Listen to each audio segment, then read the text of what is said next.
जय हिंद, नमस्कार। स्वागत आप सभी दोस्तों का आज के इस महत्वपूर्ण क्लास में। दोस्तों, आज हम बात करेंगे यूपी होमगार्ड के प्रैक्टिस सेट 5 के ऊपर। इसके पहले 4 प्रैक्टिस सेट हमने देख लिए हैं इन डिटेल। आज का जो टेस्ट है वो बहुत ही संक्षिप्त होगा, डिटेल में नहीं होगा। तो चलिए हम आज की क्लास को शुरू करते हैं। चलिए, पहला प्रश्न आपके सामने है, इसको पढ़िए। प्राचीन भारत के किस शासक ने अमित्रघात की जो उपाधि है वो धारण की थी?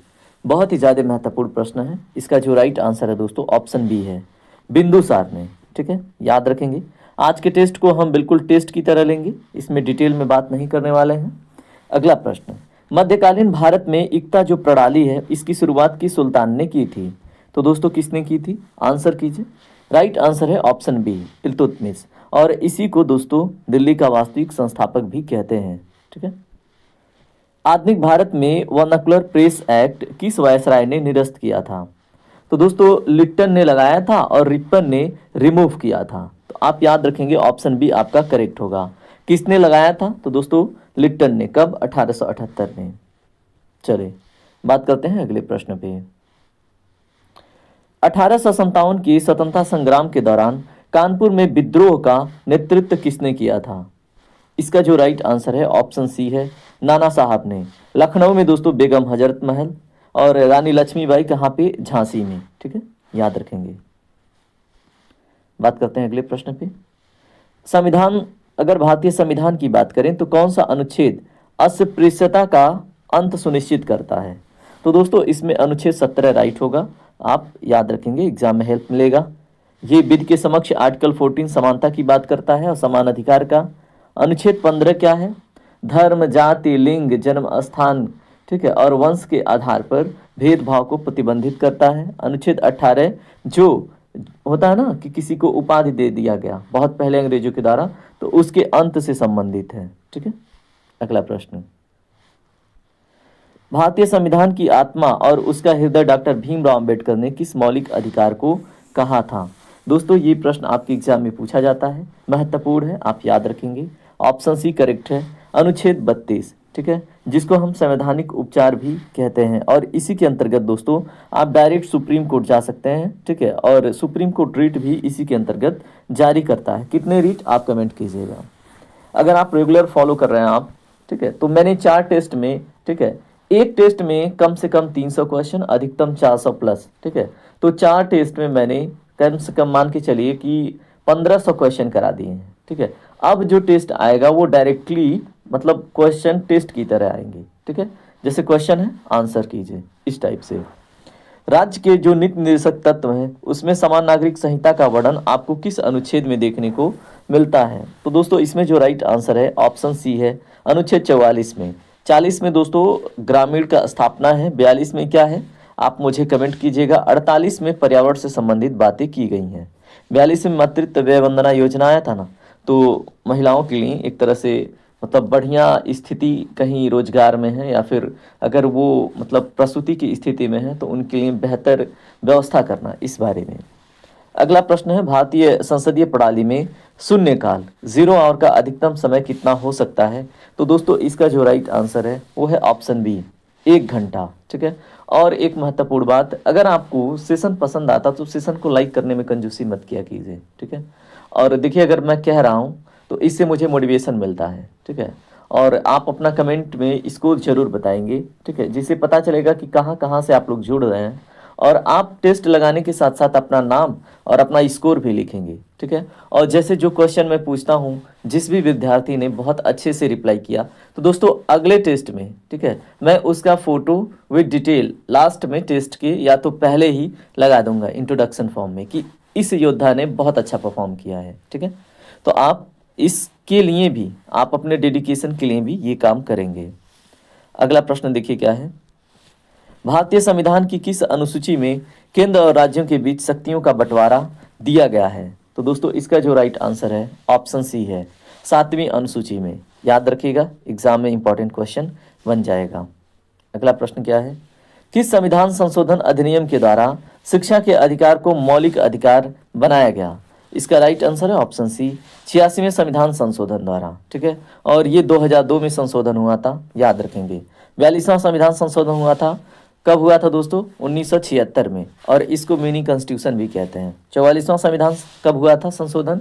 ये 1978 में हुआ था, और इसी में जो राइट टू प्रॉपर्टी है, फंडामेंटल राइट से हटा के लीगल राइट, कानूनी अधिकार बनाया गया। मतलब जो आपका संपत्ति का अधिकार है, पहले मौलिक अधिकार था, ये किस अनुच्छेद के अंतर्गत था? 31 के, और इसको हटा के 300A के अंतर्गत जोड़ के इसको विधिक अधिकार बनाया गया था। 92वां संविधान संशोधन किससे जुड़ा है, आप मुझे बताइएगा। अगला प्रश्न देखिए दोस्तों क्या है। शास्त्रीय नृत्य मोहिनीअट्टम का संबंध भारत के किस राज्य से है? इसका दोस्तों राइट आंसर होगा ऑप्शन बी, केरल से। ठीक है, तो मोहिनीअट्टम का संबंध, उसके बाद कथकली का संबंध केरल से है, तमिलनाडु से भरतनाट्यम है, आंध्र प्रदेश से कुचिपुड़ी है, और उड़ीसा से उड़ीसी है। देखिए अभी भी मुझसे एक होता है ना कि एक तरह से आंख बंद करके चले जाओ, मत बताओ, तो इस तरह से नहीं हो पाता मुझसे। ठीक है, तो मुझसे डिटेल निकल ही जाता है दोस्तों, जो आपके फ़ायदे की चीज़ होती है रिवीजन के लिए।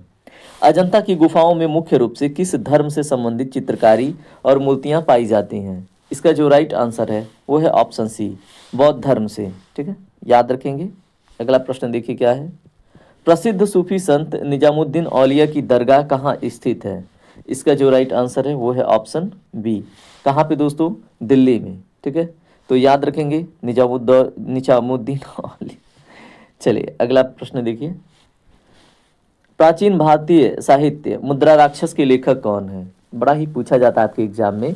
इसका राइट आंसर है ऑप्शन बी। ठीक है, विशाख दत्त। याद रखेंगे, मुद्रा राक्षस के लेखक विशाख दत्त हैं। कौटिल्य यानी चाणक्य क्या रचना क्या है? अर्थशास्त्र। कालिदास का क्या है बताइए? चलिए आप कमेंट करके बताएंगे। भारत के किस त्योहार को रंगों का त्योहार के अलावा बुराई पर अच्छाई की जीत के रूप में माना जाता है? तो बताइए। इसका दोस्तों राइट आंसर है ऑप्शन बी, होली। ठीक है, मकर संक्रांति दोस्तों सूर्य पूजा से संबंधित है, ये भी आपको पता होना चाहिए। इस डेट को होता क्या है भारत में? उत्तरायण को मनाया जाता है, क्योंकि सूर्य माना जाता है कि अब उत्तर की ओर मूव होना स्टार्ट हो गया, मतलब उत्तरी गोलार्ध की ओर आना स्टार्ट हो गया। ठीक है, अगला प्रश्न। यंग इंडिया और हरिजन पत्रिकाओं का संपादन किसके द्वारा किया गया था? इसका जो आपका सही जवाब होगा वो आप मुझे कमेंट में बताएंगे। तो दोस्तों इसमें ऑप्शन सी आपका करेक्ट होगा, महात्मा गांधी की है। ठीक है, यंग इंडिया और हरिजन पत्रिका। इसके साथ साथ दोस्तों एक और भी है, जब महात्मा गांधी यात्रा कर रहे थे इंग्लैंड के लिए और नाव में बैठ के जा रहे थे। ठीक है, तो उस टाइम पे भी इन्होंने लिखा था, वो क्या था आप मुझे बताइए। भारतीय संविधान में नागरिकता से संबंधित प्रावधान किस भाग में वर्णित है? तो दोस्तों नागरिकता आपको भारतीय संविधान में कहाँ पे देखने को मिलता है? तो भाग 2 के अंतर्गत। ऑप्शन बी आपका करेक्ट होगा। अगर डीपीएसपी की बात करेंगे तो ये हो जाएगा भाग 4, फंडामेंटल राइट की बात करेंगे तो भाग 3, और यूनियन एंड इट्स टेरिटरी भाग 1 के अंतर्गत आ जाएगा। प्रश्न संख्या 18 देखिए। सिंधु घाटी सभ्यता का प्रसिद्ध स्थल लोथल वर्तमान में किस राज्य में है? तो दोस्तों कहाँ पे है ये? गुजरात में है। ठीक है, लोथल कहाँ पे है? गुजरात में। और गोदीवाड़ा कहाँ पे था सिंधु घाटी सभ्यता का? गोदियाड़ा कहें, डॉकयार्ड कहें या बंदरगाह कहें, तो लोथल में ही देखने को मिलता है। राजस्थान में कालीबंगा, पंजाब में और हरियाणा में कौन सा लोकेशन था आप बताइएगा। वैसे तो एक नहीं था, महत्वपूर्ण कई थे। यहाँ पे देखिए आपसे प्रश्न है, अष्टछाप के कवियों का संबंध किस भक्ति शाखा से था? बताइए। इसका right answer option B, Krishna भक्ति शाखा से। ठीक है, अगला प्रश्न। केंद्र राज्य संबंधों की समीक्षा के लिए 1983 में किस आयोग का गठन किया गया था? दोस्तों रिवीजन के लिए इंपॉर्टेंट है ये क्वेश्चन। ऑप्शन बी, सरकारिया आयोग। इसके ऊपर हम डिटेल में बात कर चुके हैं अपने पिछले टेस्ट में, है ना। भारत का सबसे पुराना और सबसे बड़ा भौतिक विभाग यानी फिजियोग्राफिक डिवीजन कौन सा माना जाता है? इसका जो राइट आंसर है ऑप्शन बी है, प्रायद्वीपीय पठार को। अगला प्रश्न आपसे है, अमरकंटक की पहाड़ियों से कौन सी 2 प्रमुख नदियां निकलती हैं जो विपरीत दिशाओं में बहती हैं? इसका जो राइट आंसर है ऑप्शन बी है, नर्मदा और सोन नदियां। ठीक है,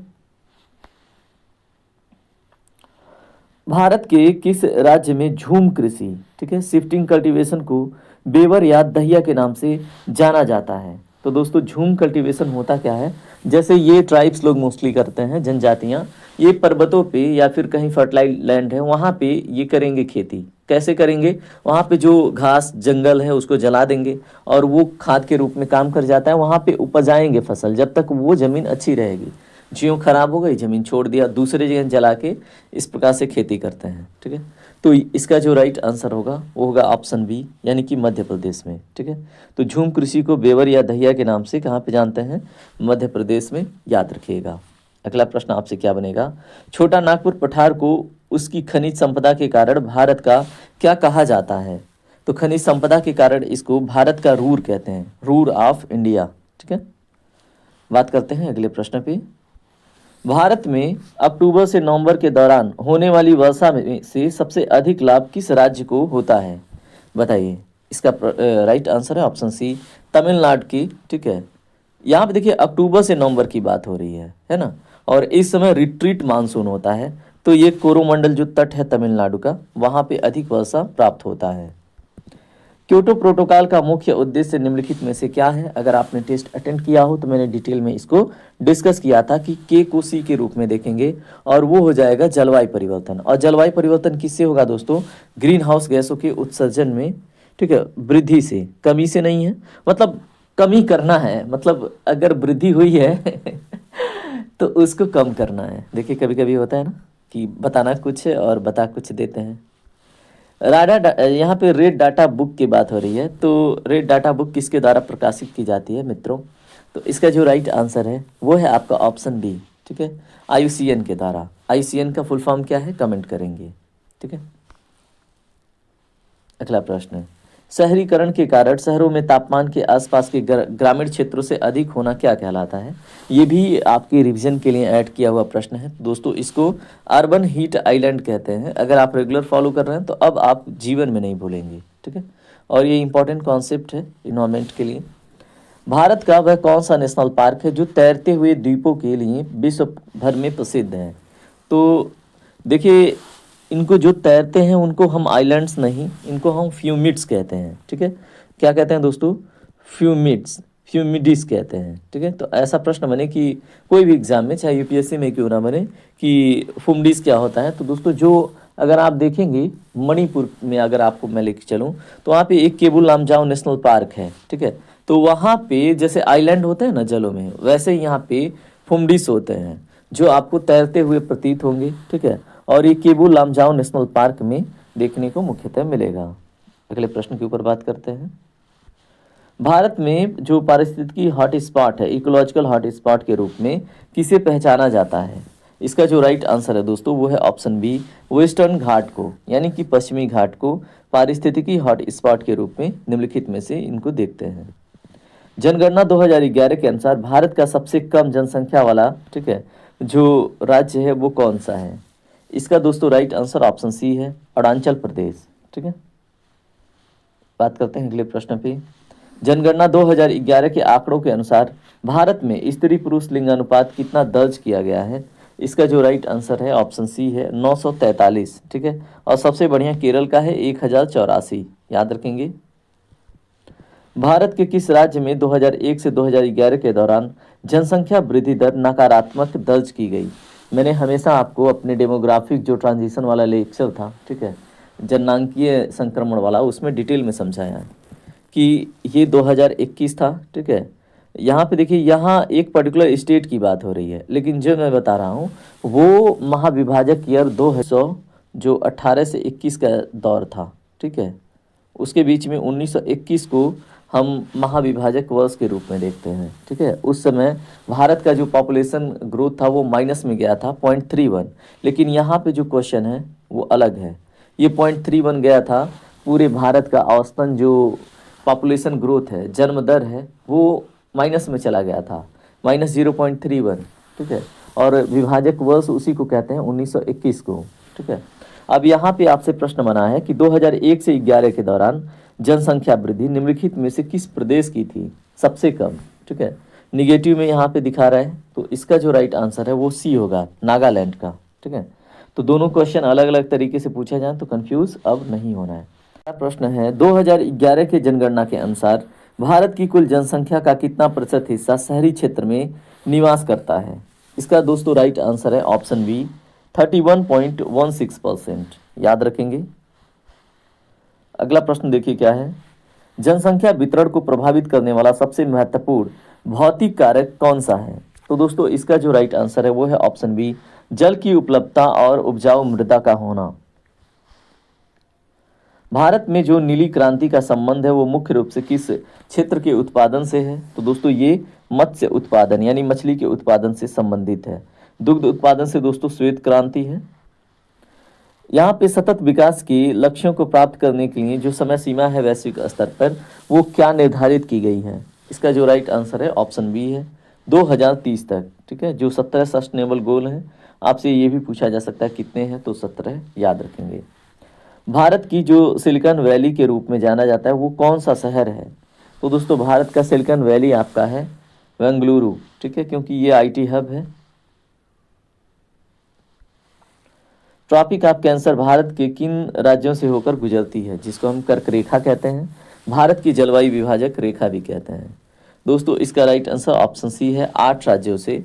मैं बोल रहा हूँ, आप याद करेंगे। गुजरात में एंट्री लेती है, फिर राजस्थान में, फिर मध्य प्रदेश, फिर छत्तीसगढ़, फिर झारखंड। कितने हो गए? 5 हो गए।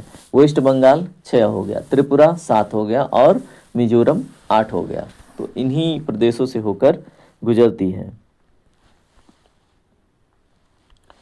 भारत में सर्वाधिक काली मिट्टी का विस्तार किस क्षेत्र में पाया जाता है? इसका जो राइट आंसर है वो है आपका ऑप्शन सी, दक्कन का पठार जो है महाराष्ट्र और गुजरात वाला। ठीक है, तो ये सही होगा।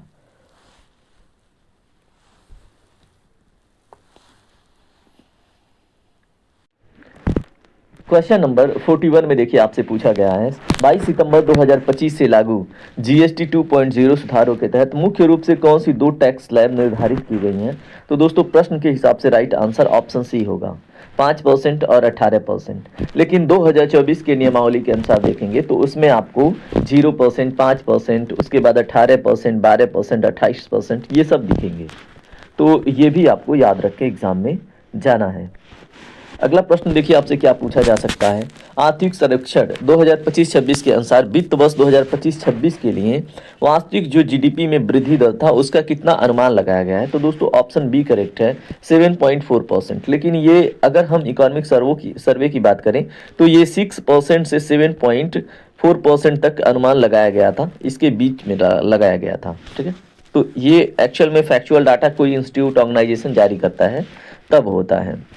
यहाँ पे देखिए क्या है, वर्ष 2025 में जीएसटी सुधारों के तहत वस्तुओं पर 40% की उच्चतम डीमेरिट या सिन दर लगाने का निर्णय लिया गया है। तो दोस्तों बताइए इसमें राइट आंसर किस प्रोडक्ट के लिए होगा? क्वेश्चन नंबर 43 का राइट आंसर ऑप्शन सी है, तंबाकू और लग्जरी कारों के लिए। ठीक है, तो वर्ष 2025 में अगर बात करें तो ये सर्वे का डाटा है दोस्तों, इसलिए आपको 2025 के आंकड़े देखने को मिल रहे हैं। और आपके एग्जाम में करंट अफेयर तो 2023 तक का पूछा जाएगा, तो इसलिए आप सारी चीजें देख के चलिए जो इंपॉर्टेंट है। ठीक है, अगला प्रश्न देखिए आपसे क्या पूछा जा सकता है, पीएम प्रणाम योजना का मुख्य उद्देश्य भारतीय कृषि में क्या सुधार लाना है? प्रश्न संख्या 44 का राइट आंसर ऑप्शन बी है, रासायनिक उर्वरकों के उपयोग को कम करना और वैकल्पिक उर्वरकों को बढ़ावा देना। ये इसका राइट आंसर होगा। अगला प्रश्न, डीमोनेटाइजेशन के दीर्घकालिक प्रभाव के रूप में भारत में किस क्षेत्र में सबसे अधिक वृद्धि दर्ज की गई है? क्वेश्चन नंबर 45 का राइट आंसर ऑप्शन बी है, डिजिटल भुगतान और औपचारिक अर्थव्यवस्था में। ठीक है, याद रखेंगे। अगला प्रश्न, वर्ष 2025-26 के आर्थिक आंकड़े के अनुसार भारत के सकल घरेलू उत्पाद में निजी अंतिम उपभोग व्यय की हिस्सेदारी बढ़कर कितनी हो गई है? तो दोस्तों इकोनॉमिक सर्वे से भी आपके एग्जाम में प्रश्न बनेंगे। इसका जो राइट आंसर है वो आपका होना चाहिए ऑप्शन बी। ठीक है, 61.5%। देखिए ऐसे क्वेश्चन थोड़े से आपको भारी लगेंगे क्योंकि आपने इतनी गहराई से पढ़ी नहीं होती है, लेकिन जब आंकड़े आपके सामने आ रहे हैं तो आप उनको एक बारी रट जाइए। ठीक है, जिससे आपको एग्जाम में राहत मिलेगा ऐसे प्रश्नों को करने में, और ऐसे ही प्रश्न आपको सिलेक्शन दिलाते हैं। ठीक है, भारतीय कृषि में जीनोम संपादित चावल की किस्में किस तकनीकी का उपयोग करके विकसित की गई हैं? बताइए। तो दोस्तों इसका राइट आंसर है option B, CRISPR Cas technology. ठीक है, देखिए इसके पहले वाले सेशंस में मैंने क्या है डिटेल में डिस्कस किया है क्वेश्चन, और उसमें आपके समय भी गए हैं 1.5 घंटे के आसपास। और अब क्या है मैं सिर्फ टेस्ट के रूप में ला रहा हूँ कि आप क्वेश्चन लिखिए, आंसर कीजिए, ठीक है। तो देखिए क्वेश्चन, वाणिज्य एवं व्यापार के संदर्भ में वित्त वर्ष 2025 में भारत के गैर पेट्रोलियम निर्यात ने कितने अरब डॉलर का स्तर छुआ है, बताइए। 2025 की बात है। तो दोस्तों इसका जो राइट आंसर है वो है ऑप्शन बी, 374.3 बिलियन डॉलर। याद रखेंगे। अगला प्रश्न, 2025 के नए श्रम सुधारों के तहत भारत सरकार ने 29 श्रम कानूनों को एकीकृत करके कितने श्रम कोड बनाए हैं। इसका जो राइट आंसर है दोस्तों वो है ऑप्शन बी, 4। अगला प्रश्न देखिए क्या है आपसे, सिंचाई क्षेत्र में प्रति बूंद अधिक फसल का लक्ष्य प्राप्त करने के लिए भारत में किस सिंचाई पद्धति का सर्वाधिक बढ़ावा दिया जा रहा है, बताइए। इसका दोस्तों राइट आंसर है ऑप्शन बी, सूक्ष्म सिंचाई, माइक्रो इरिगेशन को, जिसको हम ड्रिप एंड स्प्रिंकल के रूप में देखते हैं। चलिए बात करते हैं अन्य प्रश्नों पे।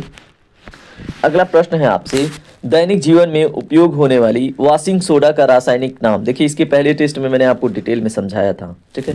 तो अब यहाँ पे आपका राइट आंसर क्या होगा, आप मुझे कमेंट कीजिए। राइट आंसर है ऑप्शन बी, सोडियम कार्बोनेट, ठीक है। और मैंने कहा था जब सोडियम कार्बोनेट में से Na2CO3 होता है इसका फार्मूला, ठीक है, ये तो आपको पता होगा, Na2CO3, ठीक है। तो ये 2 को हटा दीजिए और यहाँ पे H जोड़ देंगे तो ये सोडियम बाइकार्बोनेट हो जाता है, तो ये खाने का हो जाता है।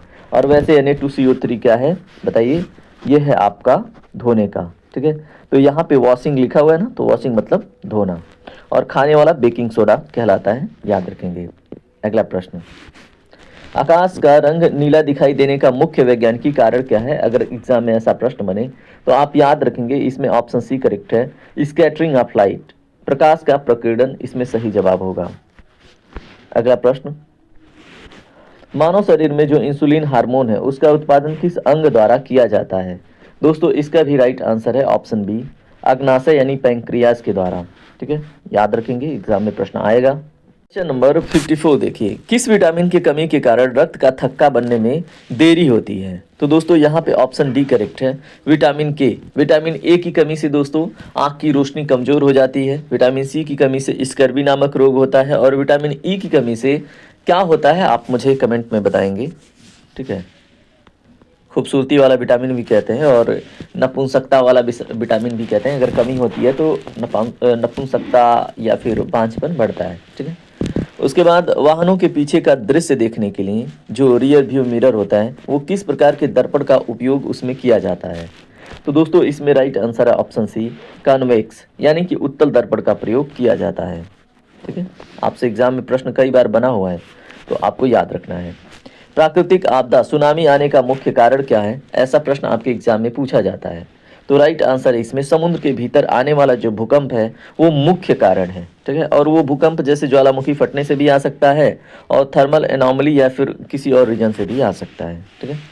भारत में राष्ट्रीय आपदा प्रबंधन प्राधिकरण, ठीक है, नेशनल डिजास्टर मैनेजमेंट अथॉरिटी का जो पदेन अध्यक्ष होता है वो कौन होता है।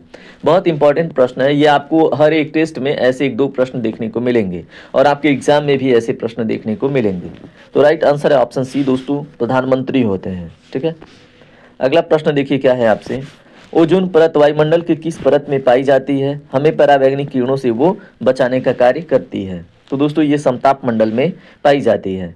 आप अपना राइट आंसर आपके कितने सही हो रहे हैं आप मुझे कमेंट करके जरूर बताएंगे, ठीक है।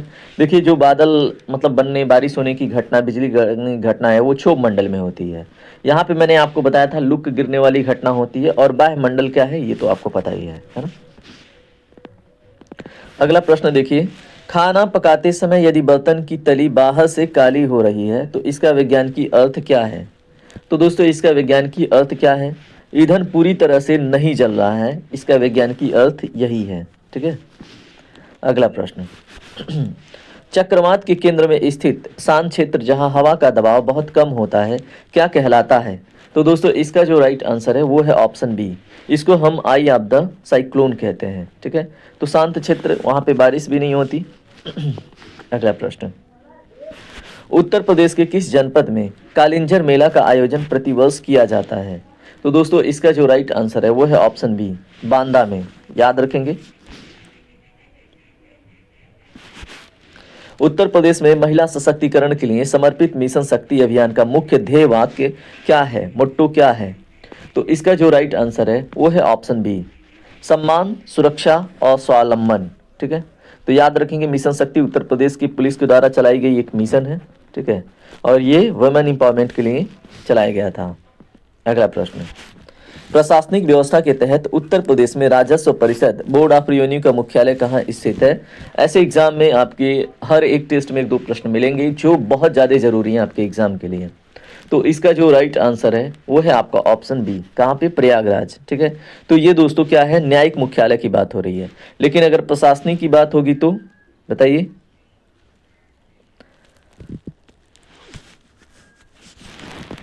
अगला प्रश्न देखिए, आपसे पूछा गया बहुत ही महत्वपूर्ण प्रश्न है। प्रशासनिक व्यवस्था के तहत उत्तर प्रदेश राजस्व परिषद यानी बोर्ड ऑफ रेवेन्यू का मुख्यालय कहाँ स्थित है?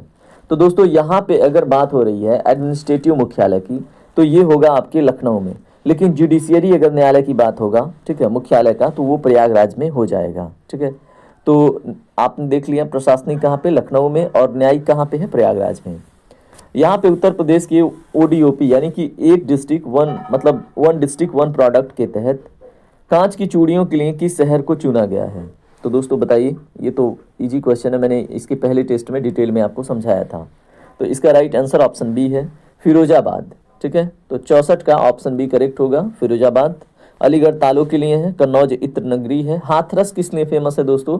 जब आप भोजन करते हैं तो उसमें हींग डाला जाता है। ठीक है, उसके लिए हाथरस फेमस है। अगला प्रश्न, उत्तर प्रदेश पुलिस प्रशासन के तहत उत्तर प्रदेश पुलिस भर्ती एवं प्रोन्नति बोर्ड कहाँ स्थित है? अब देखिए आपके एग्जाम से ही रिलेटेड अगर ऐसा पूछ ले तो इसका जो राइट आंसर है ऑप्शन बी है, लखनऊ में। ठीक है, याद रखिएगा। अगला प्रश्न, उत्तर प्रदेश का वह जिला जहां सर्वाधिक नहर सिंचाई का विस्तार पाया जाता है, ठीक है, वो कौन सा है? इसका जो राइट आंसर है दोस्तों वो है रायबरेली। ठीक है, अगला प्रश्न, बुंदेलखंड क्षेत्र का वह लोक नृत्य जो वीर रस से ओतप्रोत है और तलवार ढाल के साथ किया जाता है वो कौन सा है? तो दोस्तों इसका राइट आंसर ऑप्शन डी है, सहरा नृत्य। याद रखेंगे। अगला प्रश्न, उत्तर प्रदेश में कन्या सुमंगला योजना के तहत लाभार्थी बेटियों को कुल कितने धनराशि विभिन्न चरणों में प्रदान की जाती है? तो दोस्तों इसका जो राइट आंसर है अपडेटेड डाटा के अनुसार ऑप्शन बी होगा, 25,000। पहले ये धनराशि 15,000 हुआ करती थी। ठीक है, अगला प्रश्न देखिए क्या है, उत्तर प्रदेश के किस जिले में यूरेनियम के सीमित भंडार पाए जाने की संभावना व्यक्त की गई है? तो दोस्तों इसका राइट आंसर है ऑप्शन बी, ललितपुर। याद रखिएगा। अगला प्रश्न देखिए आपसे क्या बन सकता है। ठीक है, यहाँ पे उत्तर प्रदेश के किस जिले में यूरेनियम के सीमित भंडार पाए जाने की संभावना व्यक्त की गई है? तो आपने देख लिया, ललितपुर में। ठीक है, अब यहाँ पे क्वेश्चन नंबर 70 देखें तो क्या है, उत्तर प्रदेश राज्य वन नीति के अनुसार प्रदेश के कुल कितने प्रतिशत भूभाग पर वनावरण का लक्ष्य रखा गया है? तो दोस्तों इसका जो राइट आंसर है वो क्या होगा? प्रश्न संख्या 70 का राइट आंसर ऑप्शन बी है, 33.3% का। ठीक है, अगला प्रश्न, उत्तर प्रदेश में पुलिस कमिश्नरेट प्रणाली सबसे पहले किन दो शहरों में लागू की गई थी? तो दोस्तों इसका जो राइट आंसर है वो है ऑप्शन बी, लखनऊ और गौतम बुद्ध नगर में। ठीक है, अगला प्रश्न, बटेश्वर मेला जो पशुओं के व्यापार के लिए प्रसिद्ध है उत्तर प्रदेश के किस जिले में आयोजित होता है? इसका दोस्तों राइट आंसर है ऑप्शन बी, आगरा में। ठीक है, और ये जो बटेश्वर मेला है ये ऊँटों के व्यापार के लिए लगता है, जैसे आपने राजस्थान के अजमेर में लगने वाले, ठीक है, मेले के बारे में आप जानते होंगे। ठीक है, उत्तर प्रदेश की किस नदी को जैविक आपदा घोषित किया गया है? Very very important. ठीक है, बायोलॉजिकल डिजास्टर इसको घोषित किया गया दोस्तों। तो ये है आपकी कौन सी नदी? यमुना। ठीक है, और इसको बायोलॉजिकल डिजास्टर क्यों घोषित किया गया है या फिर इसको जैविक रूप से डेड घोषित किया है? क्योंकि इसका बीओडी बायोलॉजिकल ऑक्सीजन डिमांड बहुत अधिक बढ़ गया है, मतलब इसमें प्रदूषण इतना अधिक हो गया है कि जल का जो ऑक्सीजन है वही खर्च हो गया है। ठीक है, अब उसमें जल में ऑक्सीजन की कमी पड़ रही है कि कोई भी चीज़ उसमें पड़े तो उसको वो क्या करे, डाइजेस्ट कर सके। ठीक है, तो इसी को कहते हैं बायोलॉजिकल ऑक्सीजन डिमांड, जो किसी पानी की ठीक है, शुद्धता का प्रतीक होता है, याद रखेंगे। अगला प्रश्न देखिए आपसे क्या पूछा जाएगा। उत्तर प्रदेश में मुख्यमंत्री युवा स्वराज स्वरोजगार योजना के तहत उद्योग क्षेत्र के लिए अधिकतम कितनी ऋण सीमा निर्धारित है, तो बताइए। इसका दोस्तों राइट आंसर है आपका ऑप्शन बी, 25 लाख रुपए। ठीक है। शास्त्रीय संगीत का प्रसिद्ध किराना घराना जो उत्तर प्रदेश के किस जिले में स्थित है? क्वेश्चन नंबर 75 का राइट आंसर क्या होगा, बताइए। अगला प्रश्न है दोस्तों, शास्त्रीय संगीत का प्रसिद्ध किराना घराना उत्तर प्रदेश के किस जिले से संबंधित है? दोस्तों ये है ऑप्शन ए करेक्ट, मुजफ्फरनगर। तो अभी अगर अपडेटेड डाटा की बात करेंगे तो दोस्तों आप शामली ट्रिक करना, क्योंकि मुजफ्फरपुर से शामली अलग हो गया है और पहले शामली मुजफ्फरनगर के अंतर्गत ही था। तो अगर ऑप्शन में शामली दिखेगा तो उसको ट्रिक कीजिएगा। अगला प्रश्न देखिए क्या है, उत्तर प्रदेश का सबसे बड़ा औद्योगिक गलियारा कौन सा है? तो दिए गए ऑप्शन में दोस्तों ऑप्शन ए करेक्ट है, अमृतसर से कोलकाता औद्योगिक गलियारा इसमें राइट होगा। ठीक है, याद रखेंगे, आपके एग्जाम में प्रश्न बनेगा। उसके बाद अगर हम बात करें क्वेश्चन नंबर 77 के ऊपर, तो इसको ध्यान से पढ़िए। उत्तर प्रदेश में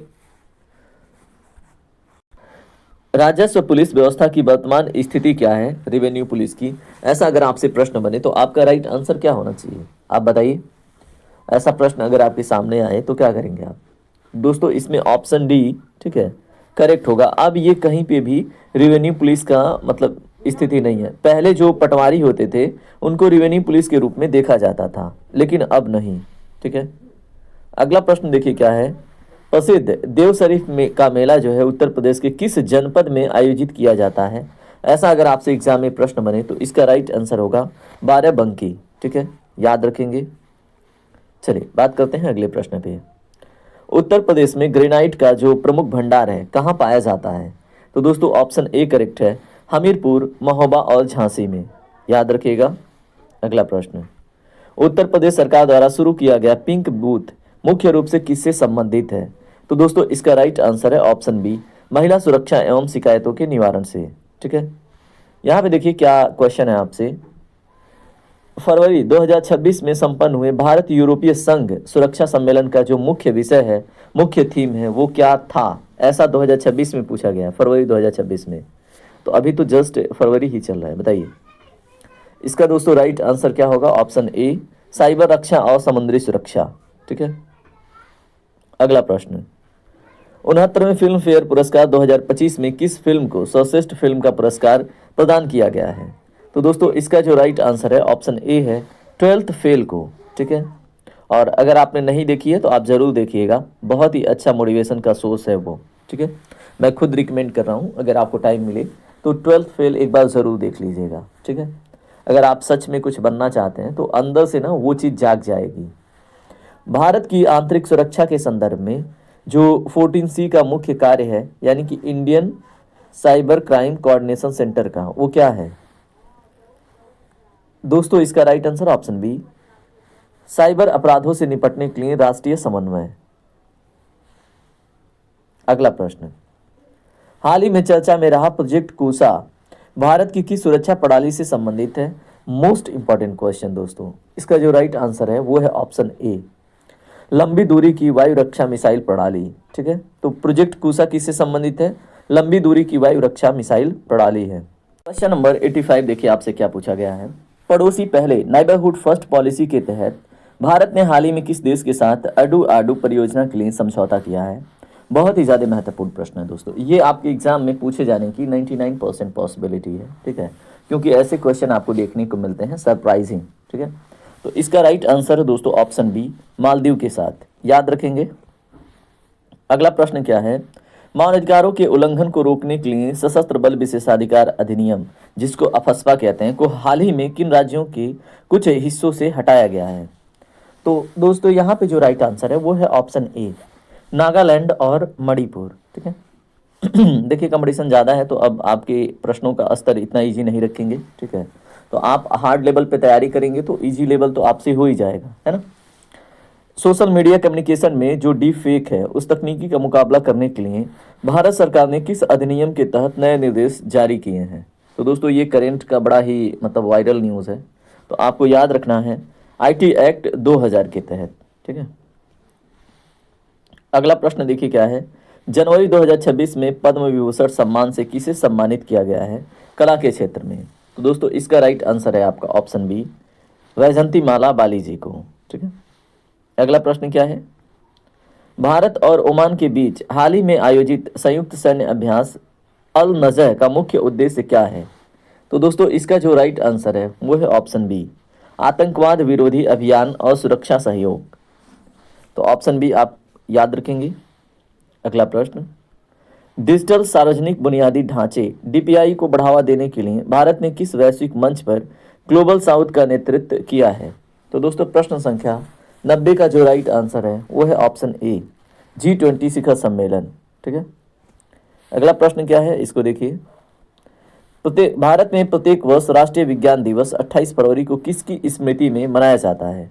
तो दोस्तों इसका जो राइट आंसर है ऑप्शन बी है, सीवी रमन प्रभाव की खोज में। ठीक है, इसमें देखिए 3 क्वेश्चन आपको याद रखना है। एक तो राष्ट्रीय विज्ञान दिवस किस डेट को, तो 28 फरवरी को, और रमन प्रभाव किन से जुड़ा है, तो ये सीवी रमन जी से, और विज्ञान दिवस से जुड़ा है, और इसकी खोज किसने की थी रमन इफेक्ट का, तो सीवी रमन जी। ठीक है, तो इस तरह से अगर आप ध्यान से पढ़ते हैं तो एक ही क्वेश्चन में 2-2 3-3 प्रश्न आपको मिल रहा है।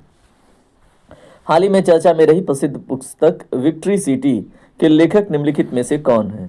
तो दोस्तों इसका जो राइट आंसर है वो है ऑप्शन बी, सलमान रुश्दी। ठीक है, अगला प्रश्न, संयुक्त राष्ट्र संघ यूनाइटेड नेशंस का मुख्यालय कहाँ स्थित है, इसके वर्तमान महासचिव कौन है? तो दोस्तों इसका जो राइट आंसर है ऑप्शन बी है, न्यूयॉर्क एंटोनियो गुटेरस। ठीक है, अगला प्रश्न, विश्व व्यापार संगठन की स्थापना किस वर्ष की गई थी और इसका मुख्य कार्य क्या है? तो दोस्तों बताइए, इसका जो राइट आंसर है वो है आपका ऑप्शन बी, 1995 में। मैंने आपको इसके पहले सेशन में बताया था डिटेल में। ठीक है, 1995 में स्थापित हुआ था। अंतर्राष्ट्रीय व्यापार के नियमों को ये विनियमित करता है। ठीक है, अगला प्रश्न देखिए क्या है, यूरोपीय देश यूक्रेन की राजधानी क्या है और इसकी आधुनिक मुद्रा का नाम क्या है? देखिए ये चर्चा में है ना, यूक्रेन रसिया वार की वजह से बहुत लंबे समय तक चर्चा में रहा है। तो एग्जामिनर आपसे उम्मीद करता है कि आपको चीज़ें पता होनी चाहिए। तो बताइए, इसका दोस्तों राइट आंसर है ऑप्शन बी, कीव और रिमनिबिया। ठीक है, क्या है तो आप याद रखेंगे, रिवनिया। ठीक है, तो कैपिटल और करेंसी आप दोनों याद रखना है।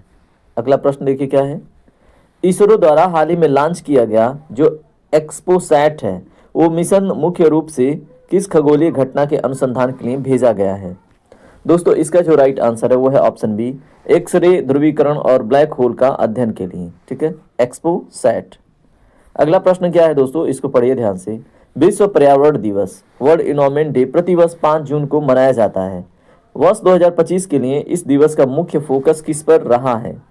तो दोस्तों इसका जो राइट आंसर है ऑप्शन बी है, भूमि बहाली, मरुस्थलीकरण को रोकना और सूखे से निपटने की क्षमता। ठीक है, तो वर्ल्ड एनवायरनमेंट डे प्रतिवर्ष 5 जून को मनाया जाता है। इस बारी का मुख्य फोकस आपने देख लिया, भूमि बहाली, मरुस्थलीकरण को रोकना, सूखे से निपटने की क्षमता विकसित करना। ठीक है, अगला देखिए क्या प्रश्न आपसे पूछा जा सकता है, प्रसिद्ध ऐतिहासिक पुस्तक इंडिका के लेखक कौन थे? बताइए।